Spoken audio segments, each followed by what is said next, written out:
నెల్లూరు జిల్లా వెడవలూరు మండలం Vavilla cinema hall centre నందు వెలసి ఉన్న శ్రీ భగవాన్ వెంకయ్య స్వామి దేవస్థానం నందు వైభవంగా స్వామివారి ఆరాధన కార్యక్రమాన్ని నిర్వహించారు. ఈ కార్యక్రమానికి భీమిశెట్టి జనార్దన్, పూండ్ల ప్రసాద్, ముదివర్తి వెంకటేష్ ఉభయకర్తలుగా వ్యవహరించారు. అనంతరం ఉభయకర్తలు మీడియాతో మాట్లాడుతూ గత 10 సంవత్సరాలుగా ఆగస్టు 24న స్వామివారికి ఆరాధన కార్యక్రమం నిర్వహిస్తామని, ప్రతి ఏటా స్వామివారికి పూజా కార్యక్రమాలు నిర్వహిస్తామని అన్నారు. అనంతరం మధ్యాహ్నం అన్నదాన కార్యక్రమం నిర్వహించారు.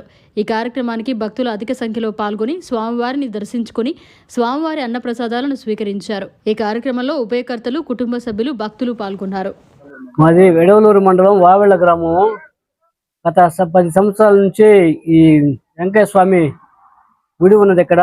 దానికి మనం ప్రతి సంవత్సరం ఆరాధన రోజు స్వామివారికి పూజా కార్యక్రమం మరియు అన్నదాన కార్యక్రమం జరుపుతుంటాము. భక్తులు కూడా విరివిగా వేలాది మందిగా వస్తారు ఇక్కడికి. ఈ అన్నదాన కార్యక్రమం పాల్గొంటారు. ఇక్కడ ఏంటంటే ఏ గురు పెద్దగా పట్టించుకున్నారు ఈ గుడిని. మేము ముగ్గురు కలుసుకొని చేస్తూ ఉంటాము.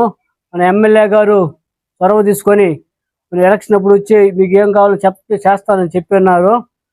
త్వరలో మేము పోయి కలిసి ఇక్కడికి ప్రహరీ గోడ, గిల్స్ కొన్ని ఉన్నాయి. ఎమ్మెల్యే గారిని దృష్టికి తీసుకెళ్ళి ఎమ్మెల్యే గారు మాకు సహకరిస్తారని కోరుకుంటున్నాం.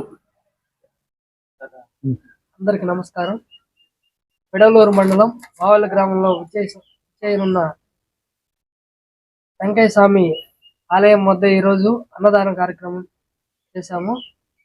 ప్రతి సంవత్సరం ఆరాధన రోజు అన్నదాన కార్యక్రమం మరియు సాయంత్రం పూజా కార్యక్రమం చేసి ఈ కార్యక్రమాన్ని విజయవంతం చేస్తాము.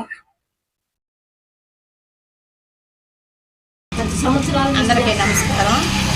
వెడవలూరు మండలం వావిల గ్రామంలో వెలుసున్న వెంకయ్య స్వామి, శ్రీ భగవాన్ వెంకయ్య స్వామికి ప్రతి సంవత్సరం మేము గత 10 సంవత్సరాలుగా మేము స్వామికి ఆగస్టు 24వ తేదీ ఆరాధన మహోత్సవం జరుపుతున్నాము.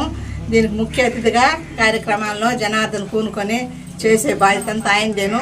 మేము మాత్రం భజన కార్యక్రమాలు ప్రతి వారం జరుపుకుంటున్నాము. భక్తులందరూ ఇచ్చేసి భజనకి చేసుకుని కార్యక్రమాలు పూర్తి చేసుకుని పోతాము. ఎమ్మెల్యేగా మా మీద దయ ఉంచి దేవస్థానానికి మాకు ఏదన్నా సహాయం చేయాలని కోరుకుంటున్నాము.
మరిన్ని అప్డేట్స్ కోసం మన HN9 టీవీ ఛానల్ ని సబ్స్క్రైబ్ చేసుకోండి.